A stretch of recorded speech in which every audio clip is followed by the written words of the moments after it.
Michael, your first game at the Riverside this weekend, first time in front of the home fans. What was your experience like? Yeah, I loved it. The reception they gave me was pretty special. To be honest, through the whole game, from start through half time, the way they supported the boys, 1-0 down coming in at half time.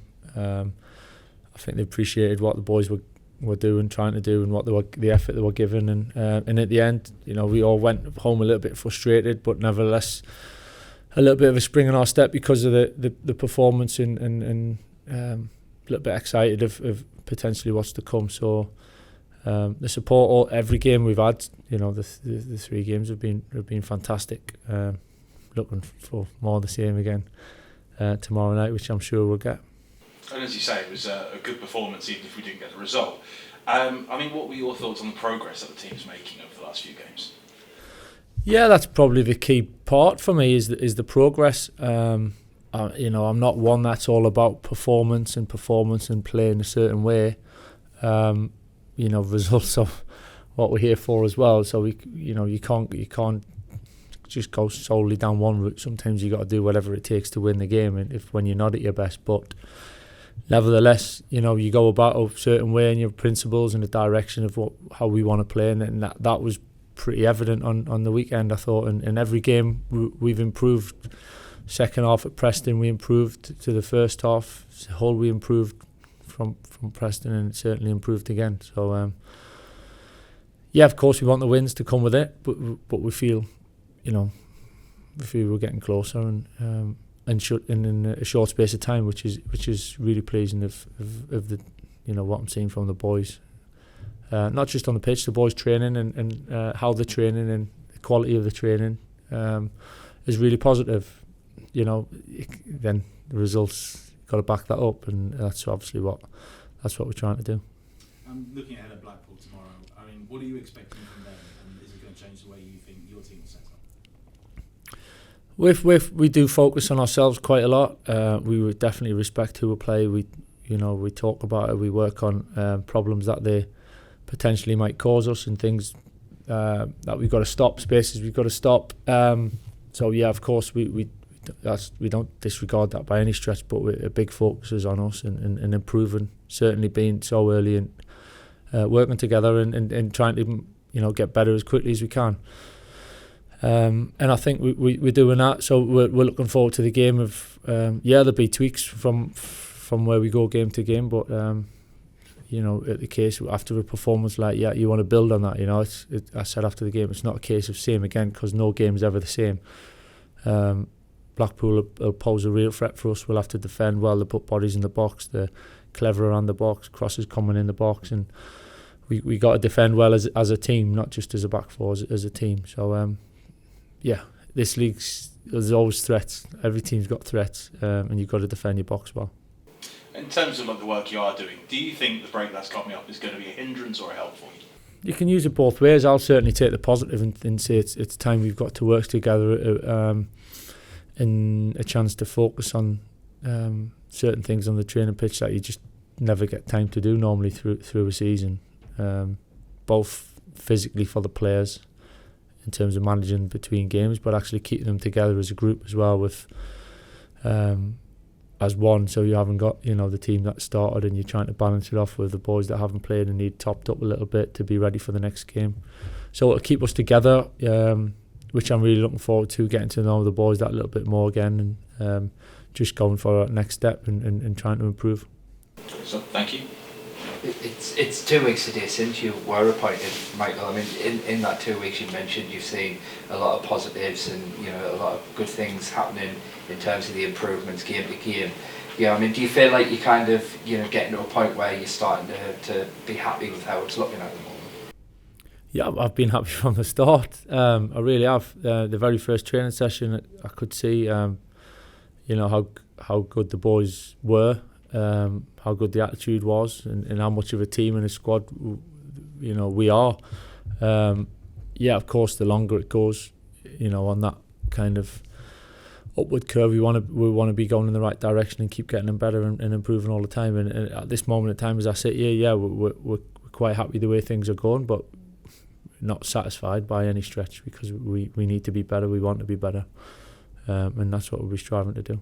Yeah, and I mean at this stage, obviously you got that World Cup break coming up with 2 more games before that. Do you look at the table at all at the moment, or is it kind of at the back of your mind?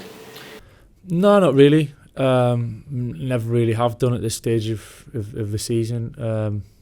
However, what teams I've played in, however we've played, or it's about the next game, winning games, building up your points, accumulating points, and trying to improve as a team. And you know, Christmas comes after Christmas, then you can start maybe judging what you're aiming for, and but even then, it's a case of the next game and winning games. You know, whether you're at the top or near the bottom, it's quite helpful to just win the next game. So it's, of course, it's easy to get carried away with, and people enjoy talking about it because, rightly so, that's what football's all about. But at the same point, for us, it's business, and what can we do next, and how can we get better. Yeah, presumably going into that break though, where, you know, as you say, you'll want to be working on things, you know, 2 games, you'll want to take as many points and go into that break, you know, with positivity along the group. Yeah, without doubt, two big games, 2 tough games. You know, never any easy games anyway. So again, it's about the next game and preparing, and you know, physically as well as probably more importantly mentally to be ready for the next challenge and the next game as a group of players and as staff. So yeah, it's a strange one because you do feel it's you know, it's the last push before you get a deep breath, especially from the players' point of view. But nevertheless, that still means you've got to go all out, and hopefully we'll play well and we'll win. But we'll just have to see how it goes. You know, try and do the right things. Just keep saying, like I've said, trying to keep improving and together as a group. Yeah, and we mentioned when you first came in, you mentioned, you know, it was a decent opportunity really with that kind of block of 5 games to, you know, assess the squad and see where the land lied and then go into that World Cup break. I mean, do you feel already like you're kind of starting to learn things about the squad and things that during that extended period, extended break, you will be able to then work on? Yeah, I think it's amazing at times how quick you can get to know players, how quick they can settle into a kind of a new way of playing or training, and as I said before, there's not really a right or a wrong way. It's just, you know, we have all different ways of doing things, but it is amazing how quickly you can settle. I've definitely settled really quicker than probably I'd have thought or hoped, and which is great, and the players have responded fantastically well. So I feel like I know them really well now, and it's only been 2 weeks, so that's definitely going to only get kind of or enhance that as we work together, especially over the next few weeks when we're that little bit closer and we can work together every single day and we haven't got games to take our mind off it. You place a lot of importance in that, don't you? Like getting to know the players as individuals, not just as footballers, but, you know, away from the football as well.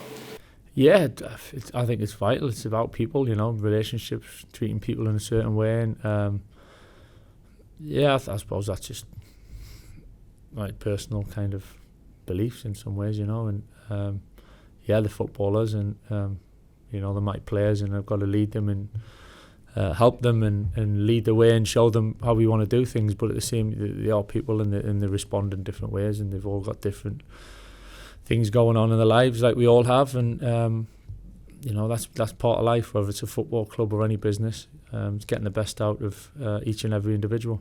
Yeah, and a couple of the players have, you know, given interviews after games recently with BBC Radio Tees, and, you know, they've spoken about the positivity around the place since you've come in, and also, you know, your calmness as well. I mean, is that, you know, something you want to kind of portray to the players, that element of calmness?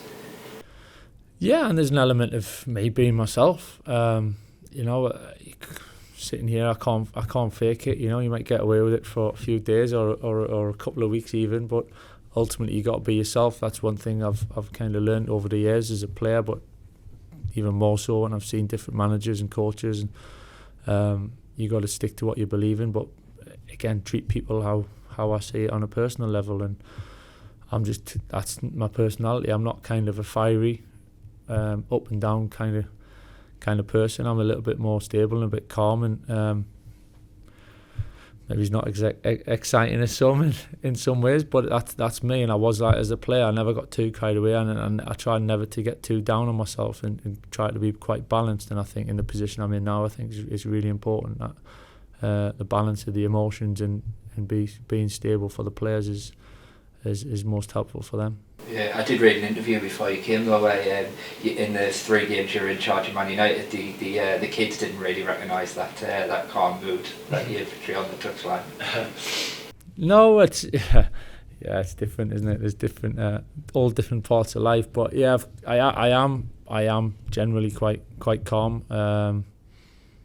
There's times to use your emotion. You can use it in different ways. I said that to the players over recent weeks. You know, you got to play with that emotion. You got to have that fire inside you, and you got to have that stubbornness to believe in yourself and think that you're doing things the right way and believing in it. It's not about being calm and being nice. It's being stable and balanced, but actually have that something inside you that drives you on.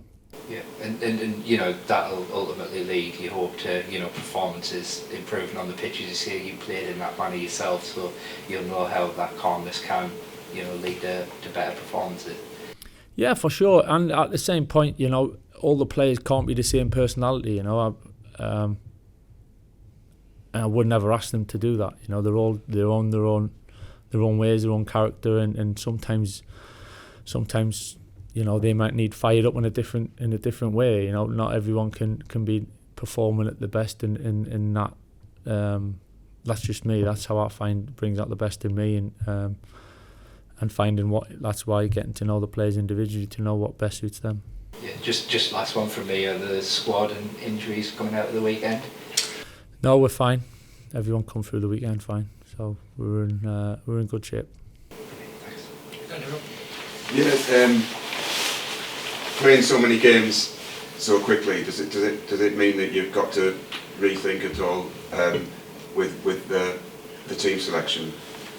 It's definitely something that is we talk about as coaches, and you know, what's right. Are they fresh enough? Do they need a little change? Is someone played a lot of games? Of course, that comes into team selection. I do think the boys, in some ways, once you get into that routine, I found it as a player, once you get into that routine of playing every 3 or 4 days, it actually be quite beneficial once you're in that rhythm. So there's a fine balance. That's constantly the questions we'll ask and judge as we go along.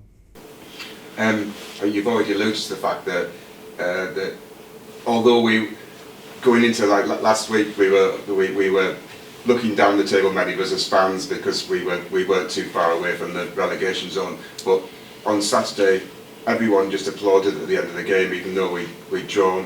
I mean, that must be great for you to know that everyone recognised what a great performance it was.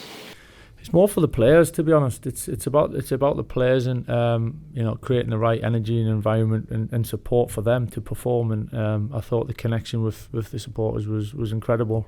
Like you say, 1-0 down at half time, I could understand, you know, people getting a little bit edgy and a little bit frustrated, and but I think, you know, there was that you could relate to what was going on the pitch and understand, right, the boys were giving everything they had and we were a little bit unlucky. There'll be times when maybe we don't play so well, and maybe times we don't play so well and we end up winning, but for sure we want to go about things in a certain way and have that connection with the fans and keep them excited and entertained and looking forward to coming and watching us. That's a huge part of the game for me, and smiling and excitement and, you know, celebration. That's why we're in the game. There's a guy behind me, he'd never been to Riverside before, and he said to me at half time, "Who's the number 30?"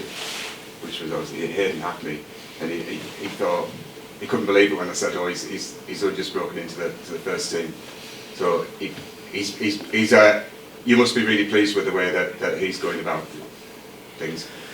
Yeah, I mean, the biggest compliment you can give Hayden, it doesn't look like it's whatever it is, his 67th, his 8th game. It looks like he's been there for an awful long time. He just goes, I said it before, he goes about his performance without any fuss really, and that doesn't mean no fuss that you don't notice him, because you certainly have the way he's played. He just makes good decisions. He's calm.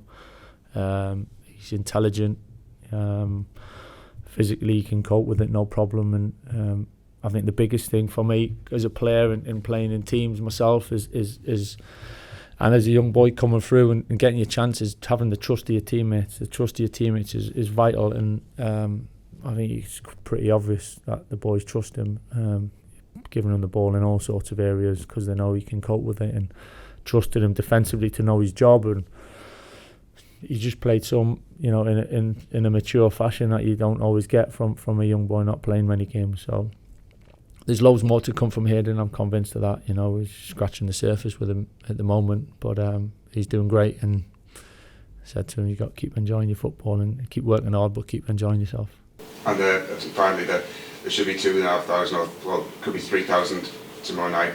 And it certainly seemed to, the backing seemed to help everyone at Hull. So it'll be the same again. Yeah, listen, we could.